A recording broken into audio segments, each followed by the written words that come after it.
today. We own a bunch of them now. But something that happened is that we've seen a new wave come ever since the Trump ticket got the nod in November. Orders are picking up. Why? Because there's this big, scary word called a tariff. And I know it sounds scary because the media is kind of poised as that, but a tariff is simply a tax on imports. Every time that word gets dropped, what American manufacturers are doing is getting more orders. A lot of companies are looking around saying, well, how do I avoid paying that import tax? Can I just do this at home? And so consequently, industrial assets like I'm about to show you today, they've been doing really, really well. So I'm joined by a partner, a co-host, who's going to be on site walking through one of these industrial assets. We're going to show you what it looks like to operate one of these things, what it looks like for you to be a potential partner or you to be a potential lender. If you're looking for an investment opportunity with a fixed income source, this one could be the one for you. So without delay, I want to bring up Mr. Mike Fritz. Mike, are you there? Can we pull you in? Let's get you spotlighted. We'll say hello and then we'll get into the shop with you, man. How are you? You might have to unmute. Philip, if you could help with the unmute button, I'm going to get us teed up as you help him with the unmute part of it. Cool. So while that's happening, I'm just going to give just a little bit of an overview and then we're going to get Mike on the shop floor. Mike, you got volume available? You can talk now? Yep. We're good. Yep. I was clicking on mute and it wouldn't let me, so I'm here. We're good, my man.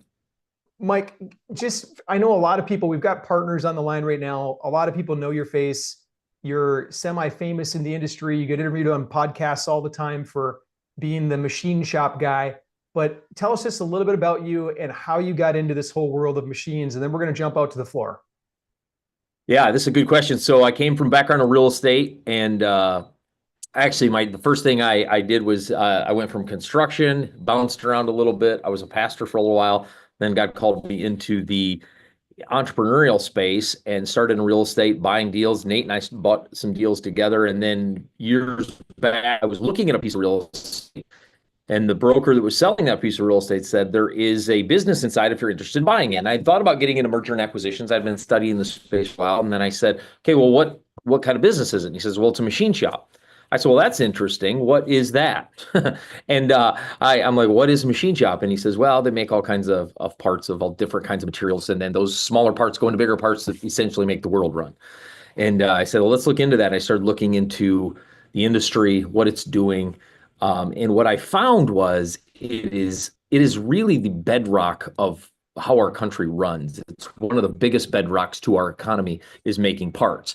One of the hardest parts of COVID is we couldn't get material and then we couldn't make parts, and that slowed everything down. One of the biggest drivers to inflation was getting and making things. It was the manufacturing space. And so not only, but one of. And so when I started seeing this, I'm like, man, this is low labor, high demand. This is a really good business. I think I'm gonna get into this and I'm gonna figure this out. And we did. That first shop that I purchased that I'm sitting in right now, Quick Tech Machining, you see it on my shirt here, had the privilege of growing 30% in 2024. And so it's and guess what? This is the power of this industry. We grew by 30%. We did not add one customer in an election year. And so that's the value of this industry. When our customers need more stuff, we get to continue to grow with them. So I'm really passionate about this space. We really have two missions. One is to help investors come along for the ride and really generate revenue on their money passively, and not have to learn all this stuff, but also to grow and add 1,000 jobs to the manufacturing space. And so our goal is really twofold, is to partner with investors, but also to really grow boots on the ground in this space, get younger people excited about making things in the USA again. And so we're really, really pumped for what's happening on these shops and how we kind of accidentally landed here. And now I was sitting with a shop owner yesterday or 2 days ago, and Monday, a full robotics line that we are looking at adding to the family. It's the idea that there's so much opportunity here, and so I'm excited to be here. Beautiful, Mike. And if correct me if I'm wrong, but we get to take a tour today. We're going to actually go through some parts, some machines, and Absolutely. show people how this works. Actually, I'm gonna walk out. You're gonna see me walking with my computer out into the shop. And Nate, if I get a little loud out here, let me know. It gets a little loud out in these machine shops sometimes. We always say silence is the bad thing in a machine shop. You don't want it to be quiet. And because I'm not making any money. You'll just have so to you'll have to take down your background, your Zoom I'm going to take it background down right now. I'm going to take it down right now so that you guys can actually see what's behind me. Let's go. Where's backgrounds? And then we are none. Okay. So for example, one of the things we did, you see behind me, is you see this big machine we bought this year, about 4 or 5 months ago. So this machine is worth about $425,000. This is the amazing part about being an investor in these deals. We bought this machine for $250,000. We got it on a really good deal, only had a few hundred hours on it, and we bought it almost brand new, came to our shop, and it's worth $200,000 more than we paid for it. And this isn't even talking about parts we made. So we just put this piece in, and I'll show you a little bit of some of the stuff we make here at QuickTech, and which is really cool for our investors to see. This here is a counterbalance. If you notice that brand right there, that brand is Big Ass Fans. If you've ever seen these big, massive industrial fans, if you've ever been, a lot of times if you're in a gym watching your kids play sports, if you look up, you'll see that logo on the fan that cools off the entire gym. The blades can be 40, 50, 60 feet long sometimes, and they're massive. They're huge. And so, but this is one of the parts we do. And what we do, this thing comes and we drill these holes. This is actually pre-machined. This isn't machined yet. We drill holes here. We get this thing ready to go up in these massive fans. This thing's probably, I'll bet you that thing's 30, 40 pounds, that little part you saw me hold. So it's pretty heavy. So that's one of the customers we work for. The shop I'm standing in is in Lexington, Kentucky. If anybody knows anything about Kentucky, put in the chat what Kentucky's famous for. It's famous for two things. It's famous for horses, and it's famous for bourbon. And so, and we make parts for both industries. But one customer came to us. You know what that is? That's a horseshoe. It seems pretty normal, just a horseshoe. But this is actually a new invention. What happens is in the horse industry, if you see the bottoms of these shoes when they need to be replaced, one guy that has a bunch of horses said, every time I replace these shoes, the only part that's really needs to be replaced is the tip, because the horse digs into the thing. So what he did is he created a replaceable tip on a horseshoe. So basically we created this for him. We did this prototype. We're the only people in the world that have ever even seen the print and made this part. And he says, all they have to do is replace this little part, and then the horseshoes hold again. I don't have to replace the horseshoe all the time. I just have to replace these tiny little tips. That's the fun stuff we get to do here in the machine shop world that makes the world turn. And so that's just a couple parts here in the shop that we do on a daily basis. And so those are just a couple more, and I have a million more I could show you, and I get way too excited about this. So, Mike, that's where we're at. Let me pull you into this. And I know it doesn't, it's perfectly quiet for us because you're on Zoom and it filters out the noise, but I know it's noisy in there. So I'll try to stick to pointed questions. So you lifted this particular asset right here. We've got 6 of them now in the family, but you lifted this particular asset by 30% year over year. How on earth is that possible? Because we're speaking to potential partners, potential investors that want to come in with their dollars. How did you lift this particular asset 30% year over year? Yeah, I'm actually gonna, so one of the things we did last year is we brought on a general manager that helps us manage all of the shops. He's actually with me here today. His name is Kirk Phelps. One of the things we did was we streamlined leadership, and we brought somebody in that didn't know machining. He knows machining better than anybody I've ever met, but knew process and knew how to make every part more profitable. So it doesn't even mean that we have to make more stuff. It can mean that we make the same stuff, we just make it more profitable, right? And so that's the value of this industry. There's way more, you can do way more things to make money than just go out and get more customers. I'll give you an example. This little part right here that you see, this was called four operations, meaning it goes on a lathe, then it goes on a mill, then it goes on a lathe, then it goes on a mill, then it goes to a grinder. Well, when we bought this machine, Kirk said, dude, if we get this machine, we put this piece in the machine and walk away, and it comes out done. One operation from 4. It took this profit margin from about 20% to 70%.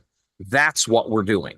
It's not just going and getting more customers. That's important. But if you don't have these processes down, going and getting more customers just mean you either make less, you might kill your shop if your processes aren't good. So it's not just about sales and marketing. That's key.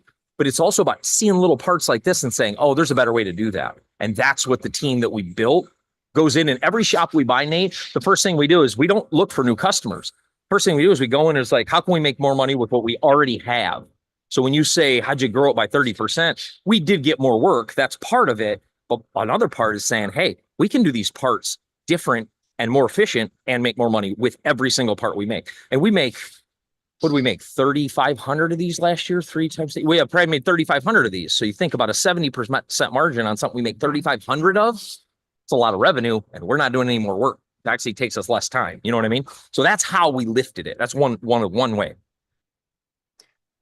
Mike, maybe we can also talk about, I know that you've done this and we've got this family of these businesses now. It's not just one. Put up the family here just a second on the screen, but there's a whole family of them across the Midwest. You've been busy acquiring them, streamlining them, making processes more efficient.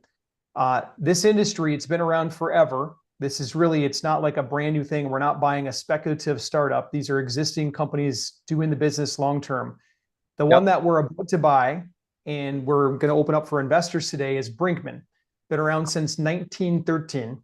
I've got a picture of the website up right now. Talk to us about some of the marketing things that you're doing and maybe managerial systems that you're doing as well to lift these.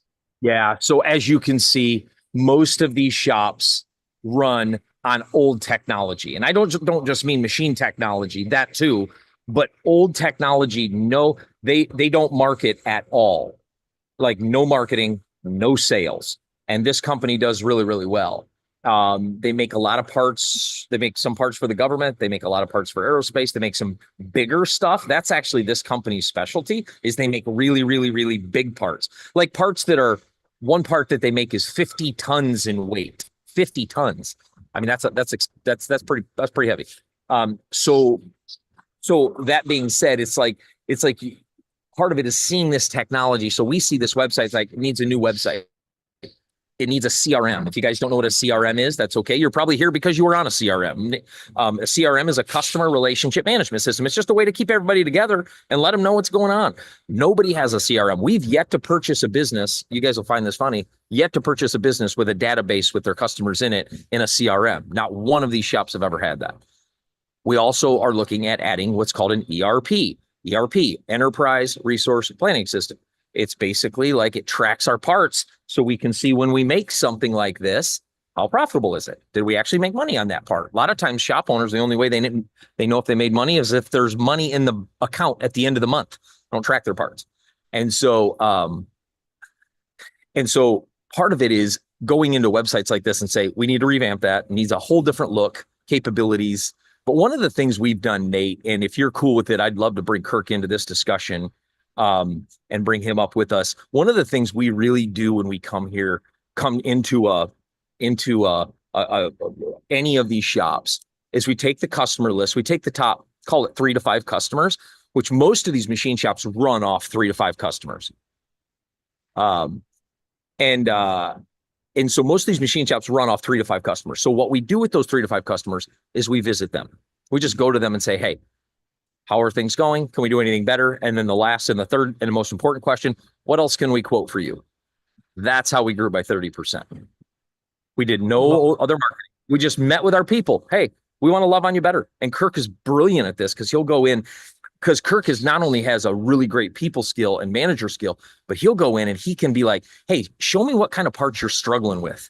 And he says, okay, well, have you thought about doing it like this and this? Have you ever thought about making it out of this material? You can get it faster. It's more readily available. Oh, have you ever thought of having us make all these parts at once and inventory them for you? We'll just send them to you as you need them. And that way you don't have to house them. That's what we're doing with this part, by the way. Part of what jumped it to a 70% margin. So he'll go in and we'll just ask those questions. We're not even talking the power of these shops is we're not even talking about adding more customers yet. That's of course a part of it, but a lot of times you don't even need to do that to take the revenue up 20, 30%. You don't even need to do that yet. Of course, that's part of the plan. So Kurt is amazing. Let's bring Kurt on in like 4 minutes. Okay. Actually, Kurt's the real powerhouse. Mike's a good talker. You guys can see that, right? He's really good at with the mouth right here. But Kurt is a powerhouse. So when we bring Kurt up, we'll get some more of the details on how he's transforming these shops as well. Before we do that, I just want to share this. So yesterday, Mike, I don't know if you know or not, but you paid me. I got a wire to my bank account. I'm an investor in these two. I was one of the first investors alongside of Mike in a shop before we even created the fund for it.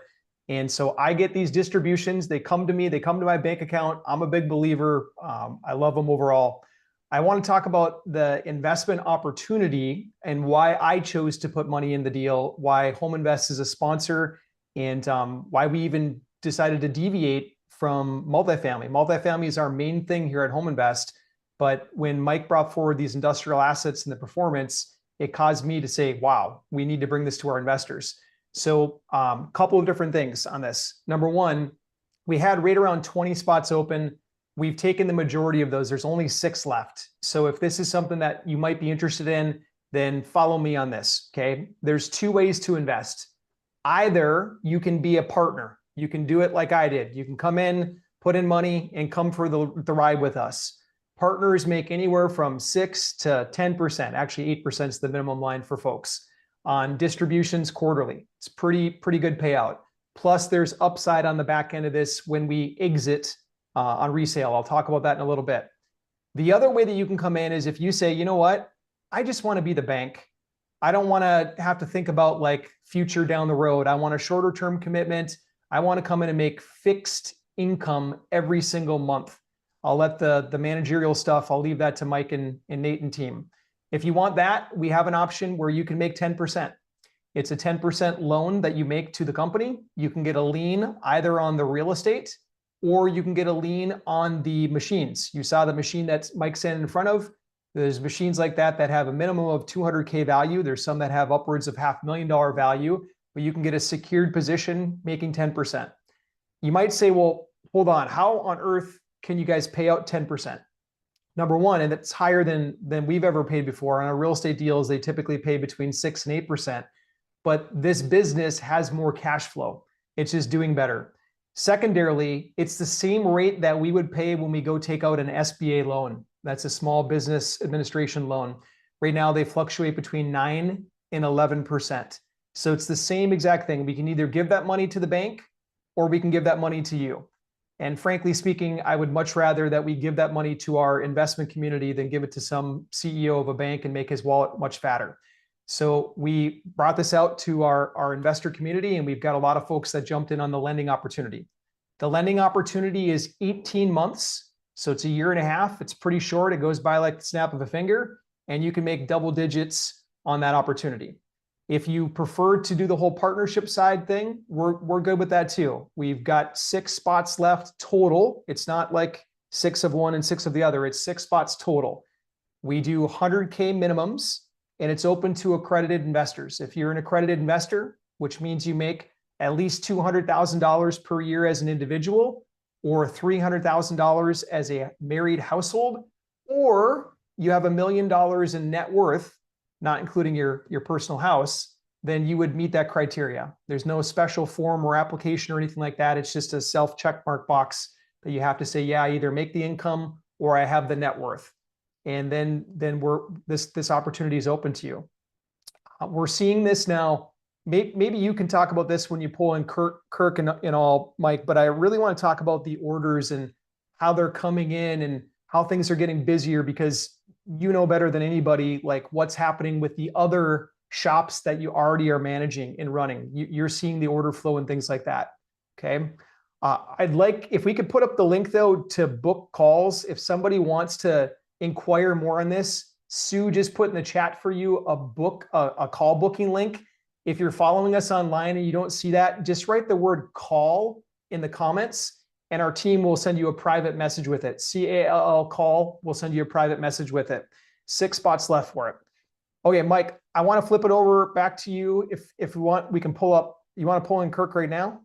Yeah. Let's pull in Kirk for just a minute. Yeah. Let's pull in him. You may have to unmute him as well.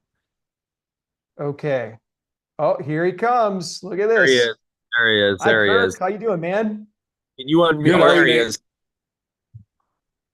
So Kirk, you are number one, the dad of the year.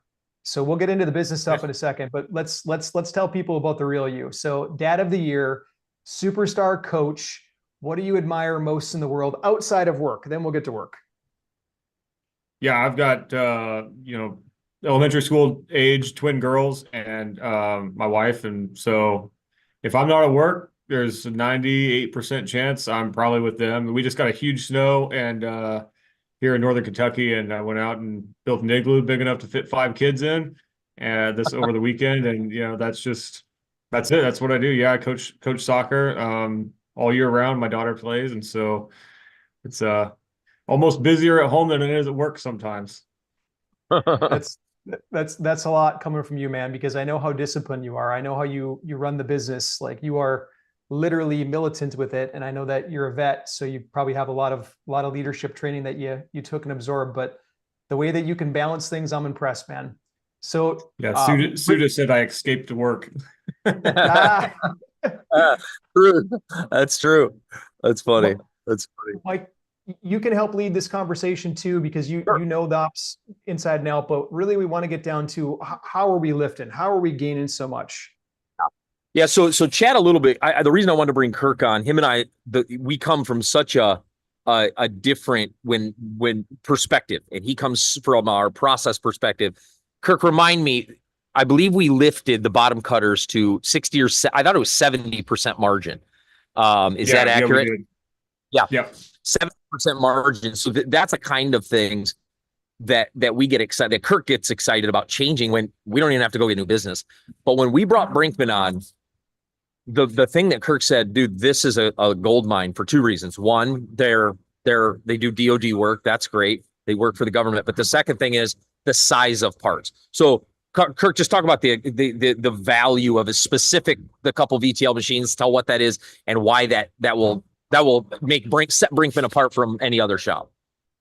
Yeah, so there's a couple things that really play into Brinkman that make it really exciting. Is one, obviously the size of parts. We can turn up to 7 feet in diameter, and by turn I mean lathe. If you think about a wood lathe or whatever, you're spinning your part with a fixed tool, cutting outside diameters, inside diameters, and faces and things.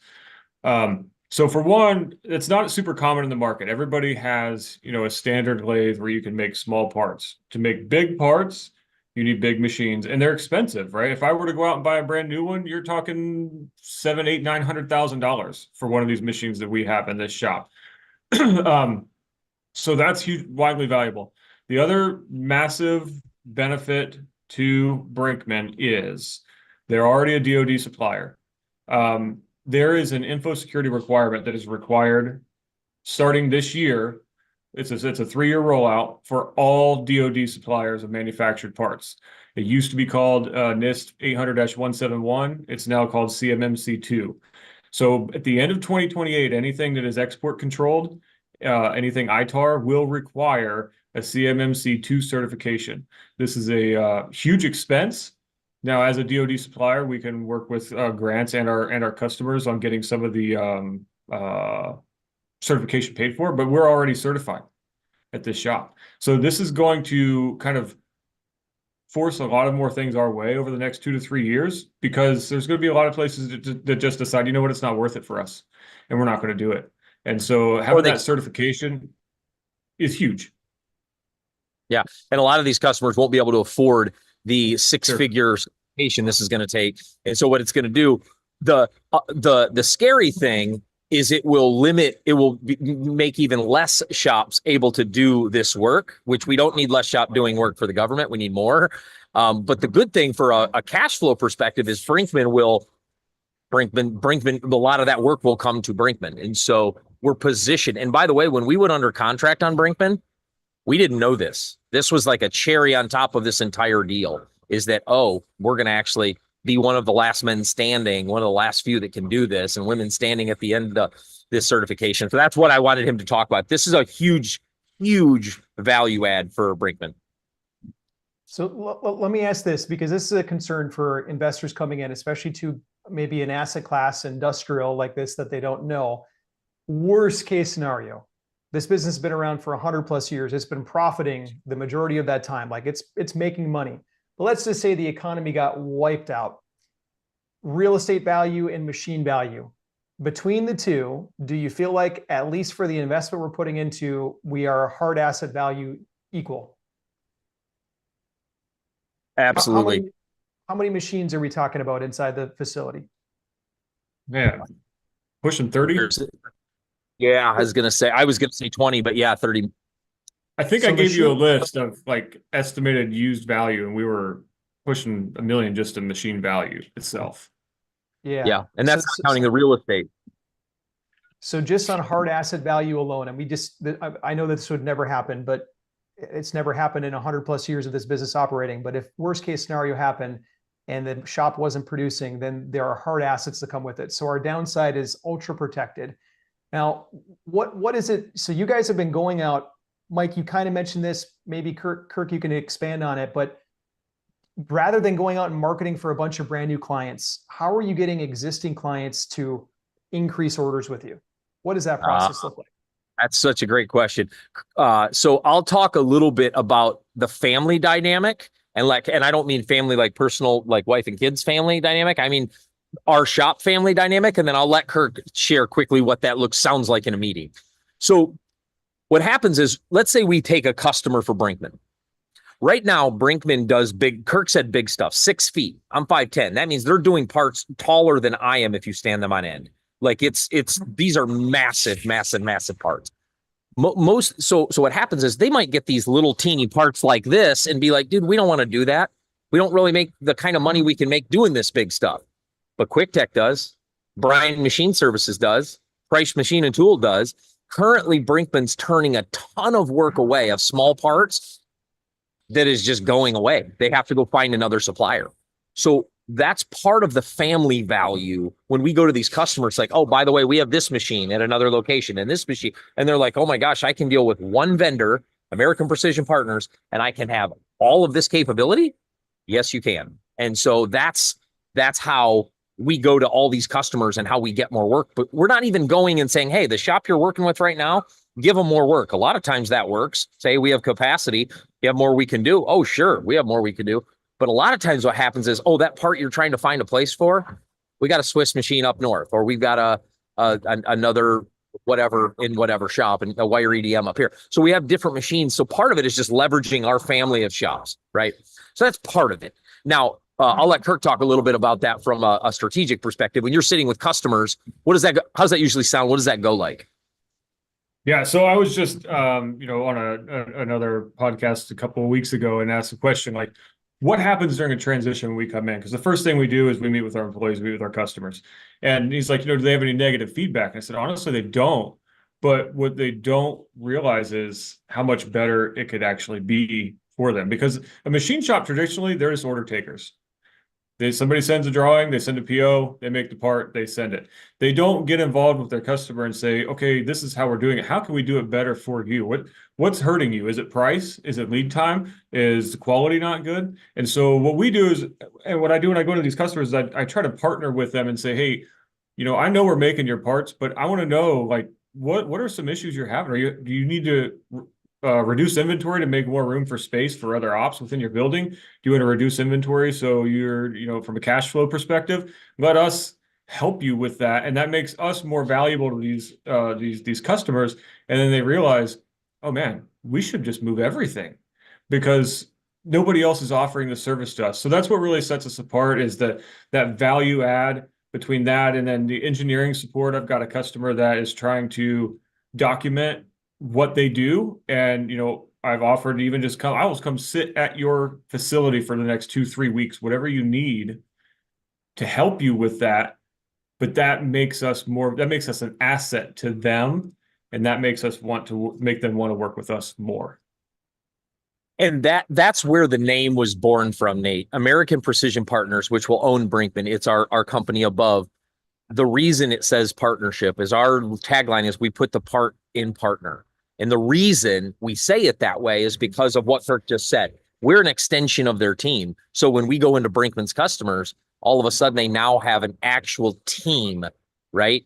And so they don't just have somebody that makes their parts. And as we call them cashier shops, meaning order takers. As long as they come by and check out, we'll make your parts. But I'm not going to go into the aisles and look for customers. And that's where Kirk and I changed the whole model, flipped it on its head and said, we're going to actually have a relationship with every purchasing manager. We're going to know if they hunt or not. We're going to know if they fish. We're going to know what their kids do. We're going to know all this stuff about our customers. Heck, we were in a meeting last month, and the purchasing manager showing us all the bucks that her daughter and niece shot that are bigger than anything Kirk and I ever. We're still bitter about that, but she's just showing us family stuff. It's the fact that we don't make parts; we're partners, and that gives our whole family such a better feel. That's why we even call it a family of shops. It's not a network; it's a family of shops. We work together. So on this family line, let me talk about one of the tougher questions that sometimes we get from our investor partners. What happens if leadership, let's just say, Kirk, I can throw it at you or Mike, whoever you guys want, but what if you get hit by a bus? How does the shop continue on, and how is it managed?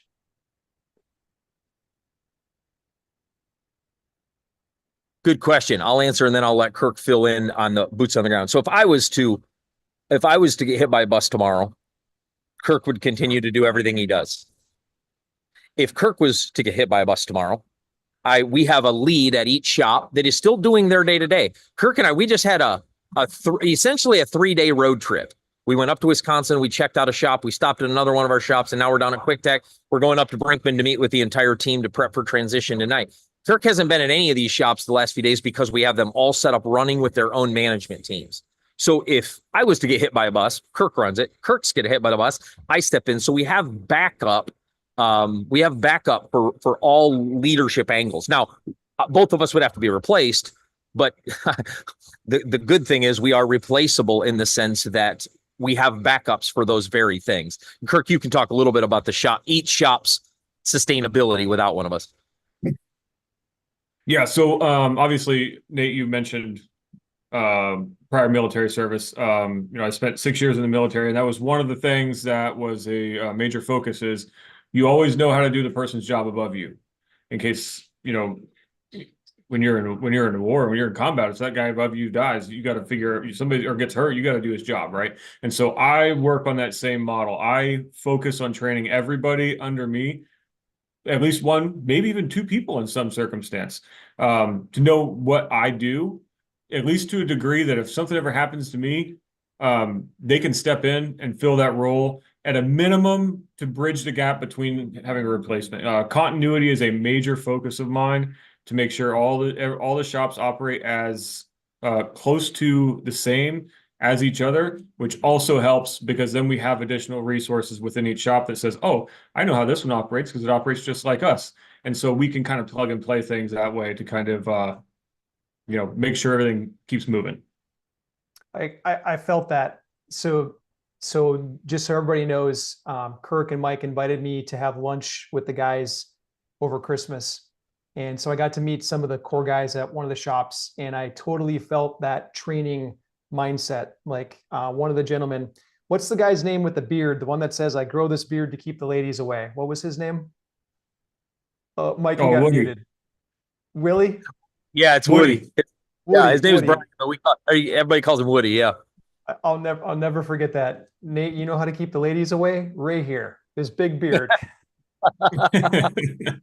Well, Woody was talking about that. Like the other gentleman that's the manager that rotates a little bit, he was talking about how he's training so much and Woody loves it. What you could just see that Woody loved learning this new knowledge and being able to take on more. And so I really felt that training environment that's happening with you guys. So you guys are doing a great job on that frontier. Cool. I'm going to do this. If you've got questions, if you're an investor and you're like, hey, I want to know more from these guys, I'd like to pick their brain, or I want to ask a tough question. Now's your chance. Just type it in the chat. We'll go through them and we'll make sure that we tackle any questions that you've got. In the time being, as Mike walks around, I'm going to go through the deal details one more time. And there's 2 ways that you can partner with us on this deal. Way number 1 is you can get in and literally be a partner with us. The way that works is that there's basically, you bring in capital, and we've got 3 tiers of capital placement. Tier number 1 is that you can come in and you can make with a $100,000 investment, you can make an 8% dividend. So every single quarter we've been paying these out. I'm very proud to say that we've never missed a dividend. The team has done fantastic with that. That's tier number one. Tier number two is that you can come in with 500K or more, and you can get a 10% preferred return. Plus, you have about 50% of the upside on the deal when we exit. Tier number three is if you come in with $1 million or more, you get a 12% preferred return and a 50-50 profit share on exit. So if you're looking to be an actual partner where you get quarterly distributions and you're part of the upside, these are the options that you want to explore. If instead, if you're like, hey, you know what? I just want fixed income. I don't want any upside, downside, nothing like that. I just want fixed income. Then the way that you can do that is you can come in and be a lender. Literally do what the bank does. What banks do is that they come in and they make loans. They make monthly interest checks on that. We have this beautiful piece of real estate right here. It's a commercial building. We've got machines. If you want to come in as a lender and put a lien on it, just like the bank does, and be the bank, you can expect to get 10% fixed off that. That is fixed income, 10% every single month coming into your bank account. The company is doing very well. The financials are there. You can review them. So it's a beautiful little asset, either side, wherever you choose to park your money. Me personally, I became a partner. I'm a partner in the fund. So I put in my personal cash into the fund. I've got a lot of other folks that have been investing with me for over a decade who have become lenders in the project, or are at least exploring becoming lenders right now. So either one's open to you. Either one, book a call with our team. Use the link that Sue put in the chat. That'll book you for a 15-minute phone call. And then our team will basically go through the details with you and answer any questions you've got. Cool. I'm going to flip over and make sure that I don't miss questions. So first one from iPhone. Are you using any AI tools that help in your RFQ form customers? We'll take that and then I'll ask a second question. Yeah, that's a good question. That's a Kirk question. Kirk, talk a little bit about AI's interaction with quoting process. Yeah, so there's a couple things that I use. And prior to here, I worked for a manufacturing engineering consultant. And so especially there, we did a lot of things with ChatGPT and other AI tools, experimented really is kind of it. I am testing some things, especially with some AI user inputs, to kind of compare what it says compared to what I do. Because as you know right now, especially with like the ChatGPT and things like that, their inputs, it can give you false results very easily because of how it functions, referencing everything from the internet. There's a lot of falsehoods out there. So I'm not to the point yet where I'm comfortable enough to say, yeah, let me have this make decisions for me. But I am using AI for quoting and AI for other parts of manufacturing. And in fact, I did some macro programming with it for a machine, and it did in 30 seconds what would take me 4 hours to do. But it's still kind of a trust but verify until we understand really how we need to interface with that to get an accurate result. So it's still kind of a experimental phase right now. Because it is still, as long as people have been talking about AI, it's still pretty new in the manufacturing space. And when you're making parts that go in things that move, and there's a lot of liability in that, we have to make sure there's a very strong trust but verify culture around it as we implement. Kirk is dipping his toe in the water to make sure things move, but we all want to make sure that we're not sending parts out the door trusting AI, because those are, at Quick Tech, we have never had a part return since I've owned it, and with Kirk running it. And so that's almost unheard of. And I say all that because we want to keep that quality, but also leverage the new tools upcoming. So yes, we are testing, but carefully. Great question. Cool.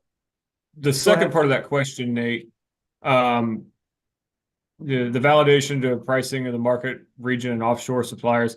I actually spent 3 years working for a company that's 90% of what we did was import goods from overseas, India, Cambodia, China, all those things. So I'm pretty well versed in knowledge and have a decent knowledge base on what we need to do to have competitive advantages against offshore suppliers and kind of what we need to target to compete against them from a volume standpoint, a complexity standpoint, castings, forgings, those kind of things.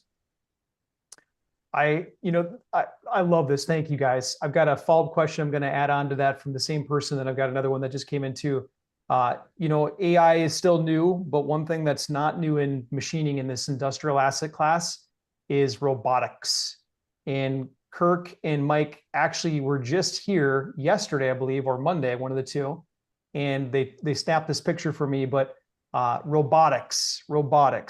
Maybe Mike, you want to talk a little bit about robotics and what you guys have already done to implement in some of the shops and what you plan to do?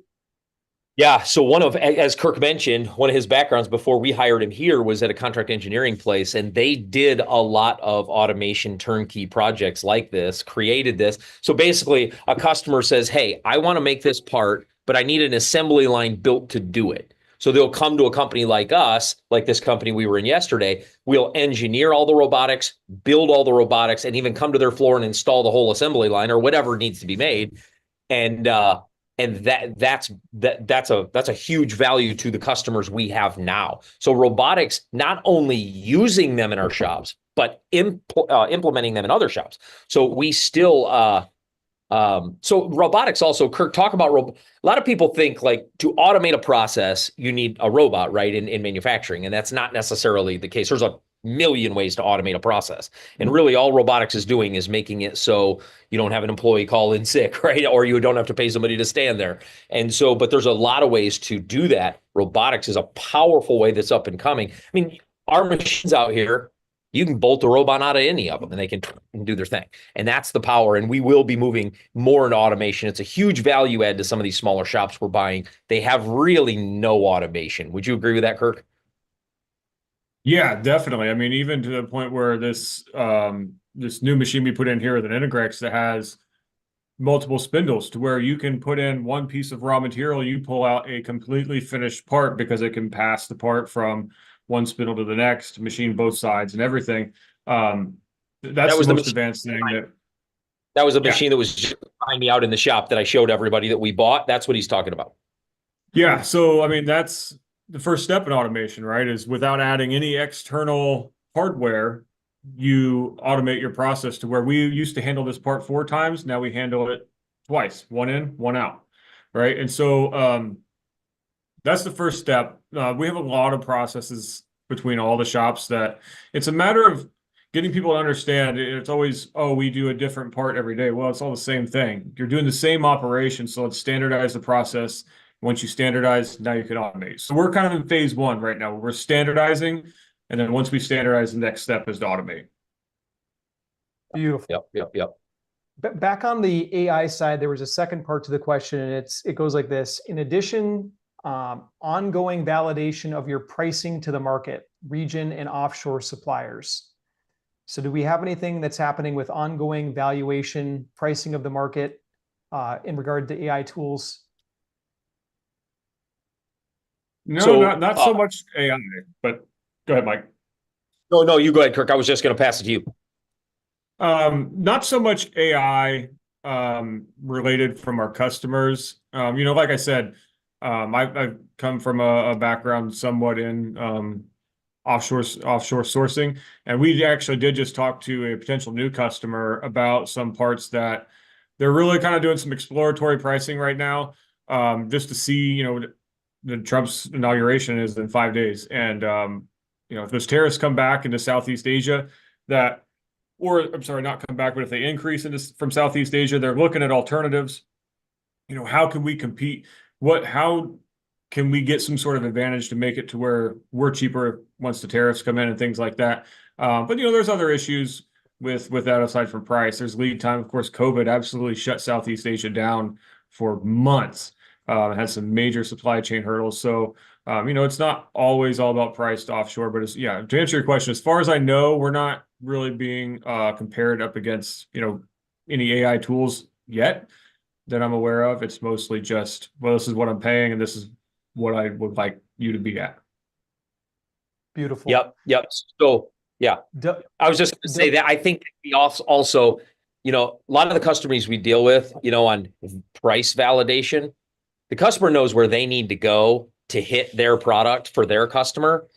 And once you build these relationships, some customers, in fact, we were talking about one the other day, I won't mention it here, but they do come in and they want to make sure you're not making above a certain X percentage. And those are usually large tier one companies, maybe Yeah.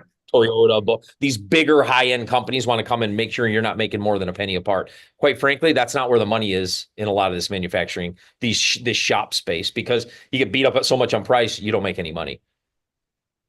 So WJ has a question, and it's around safety. Can you Yep. elaborate on safety performance in these shops and any current risk in this area?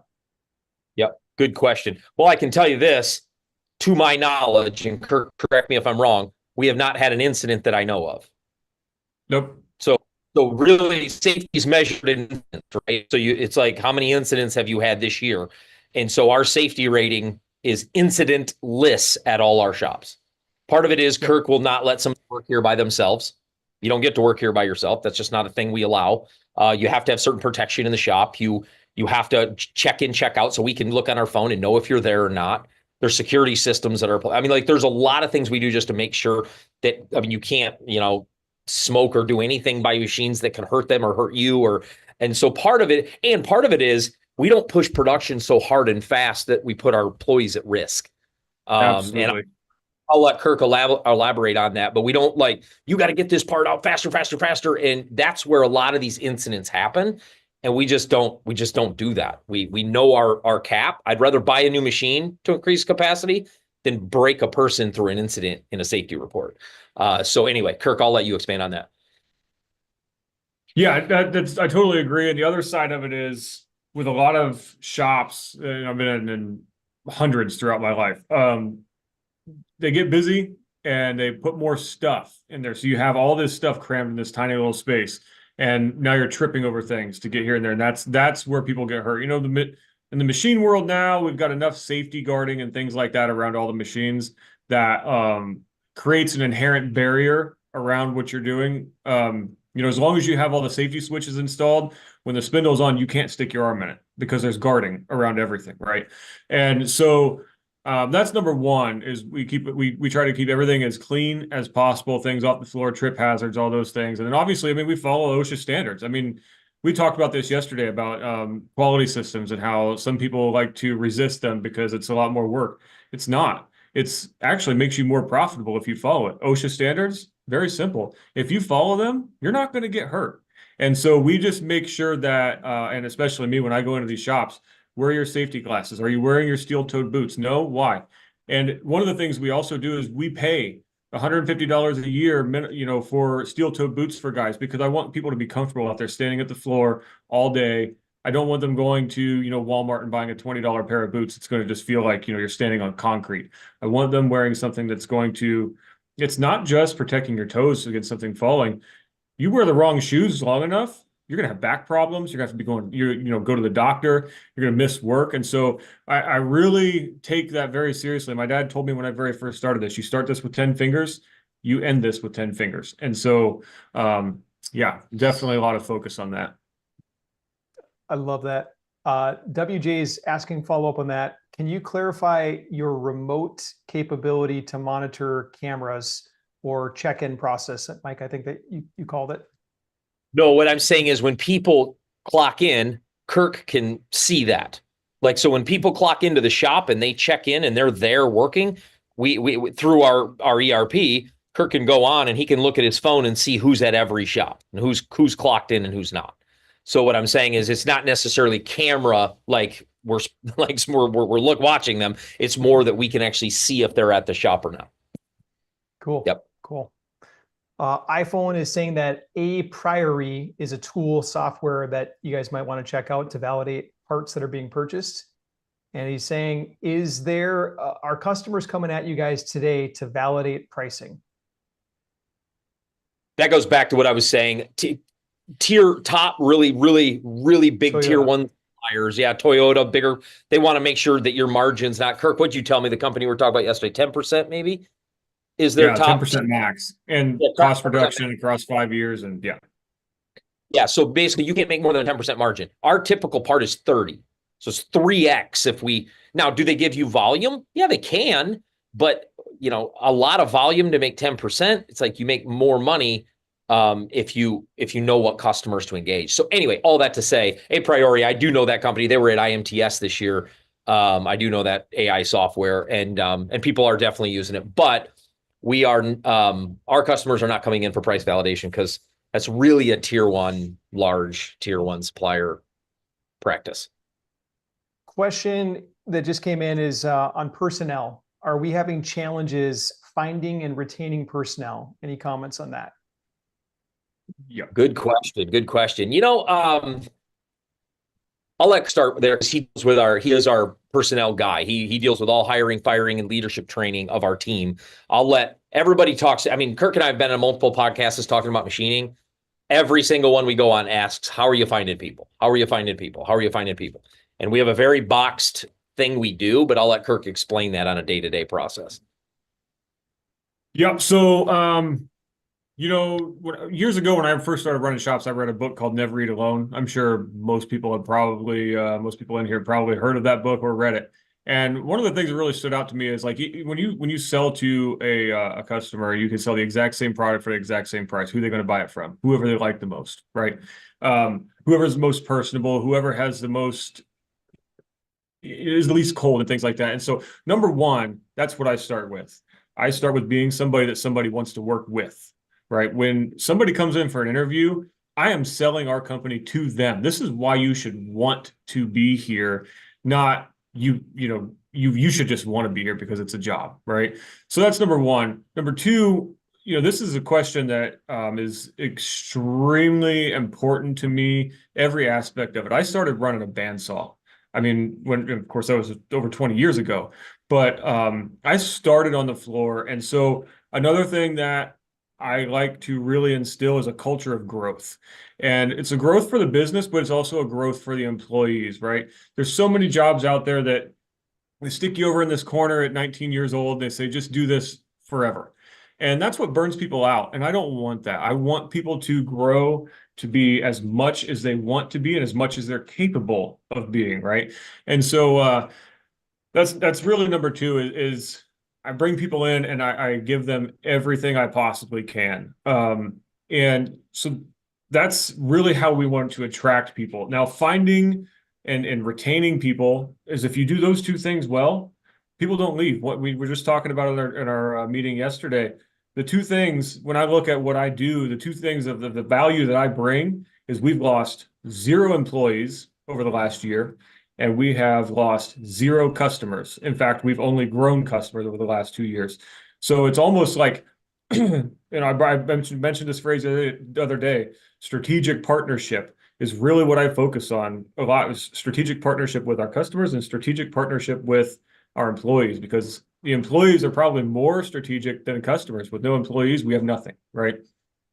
So true. It's so true. And I will just quickly make, because I know we've got some more questions. I'll just also say one of the biggest things we have done when I bought QuickTech had an owner, operator, and a team. I tried somebody here and then had to let them go. They weren't a good fit. And guess what? I'm running this entire shop with the same team the person I bought the company had. In this space, older owners, and I'm not saying that as an ageist comment, I'm just saying older owners, they just weren't taught how to train the next generation to replace them. They weren't taught how to do that. That's why we have the employee issue, by the way. So what Kirk and I do, every company we go in and we find the top 2 people that could ascend eventually to lead that entire shop. It's the rule of 2. We're the 2 people we could train to replace both Kirk and I, and they could lead and run this shop. And that's what we did here at QuickTech. That's what we did at Mars. That's what we did at Brian. That's what we did at RB. That's what we're doing at all of them. And so part of the reason people have employee issues is, number one, they didn't do what Kirk just said. And number 2, you may have all the employees you need on your floor. You just aren't leveraging them. And so we think about employees different than anybody else does. Because I got a guy that's running the lathe that I'm like, dude, I think that guy had a conversation. I think he could run the whole shop if he had the training. Most owners in shops don't do that. They don't do that. So that's how we handle the employee issue. That's fantastic. Hey, you got a question from WJ asking Got it. about cameras. Should we use cameras in the shop for operations? Yeah, that's a great question. So we have exterior cameras at most of our locations just for security reasons. We don't necessarily have cameras inside the shops to record processes that I know of. Correct me if I'm wrong, Kirk. We don't have interior cameras for recording, correct? I don't think we do. No, we don't. And, you know, that is it's kind of a hot topic or a touchy topic, I guess you would say is, I mean, I've worked at places that we did have cameras everywhere, and it was almost like the employees think, do they not trust us? And it breeds some sort of contempt for management. And so on one hand, yes, in some cases they are valuable, but in other cases it shows a degree of trust between management and employees.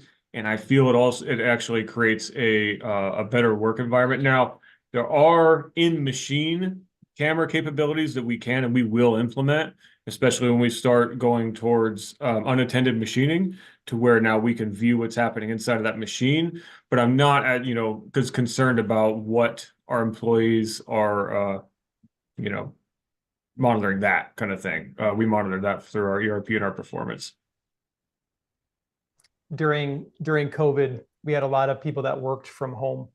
And so we tested for a little while having screen recorders on each of their laptops. And we got the same exact feedback immediately back. What, you don't trust me? And it wasn't a trust thing. It was just, hey, we're learning how to work in a different world right now. Like we're used to being in the office and now we're scattered. But that feedback definitely, it can hit. In the machining world, I know how valuable each of those team members are. Like let them do what they're good at. They're talented people. They're really smart, sharp people. This isn't like sitting on a lathe beating something with a hammer. These are computerized machines that need to be programmed and run to spit out parts. So they're talented folks. Cool. Absolutely. I think we've nailed all the questions. So number one, I want to say thank you, Mike, and thank you, Kirk, for just coming and sharing and taking some time out of production to come in and share with the Home Invest community. We love the work you're doing. You guys have delivered time and time again. I know our team gets to do the finances and all the books and things like that, but your team does all the ops. But we really love the partnership that we have. We're looking forward to a lot more of these, and just thank you for coming on and sharing, man. Thank you guys both. Absolutely. Cool. The link in the chat, if you're looking to make an investment, the link in the chat is for you. Just click on that. You can jump on the phone with Sue or with Doug. Both of them have been working with investors for a long time. I know Sue's personally invested over $1 million into deals with us. She knows us inside and out. Doug has been working with investors for 20 plus years. They're both super, super credible people. Jump on for a 15-minute phone call and we can either talk about the lending option where you make fixed income every single month, 10%, or you can talk about coming in to be a partner. Either one are open, but there's only 6 spots. We filled up 18 of them just in the last few weeks. So 18 gone, 6 left. All right. Thank you guys. We'll see you later. All right. Bye. Thank you.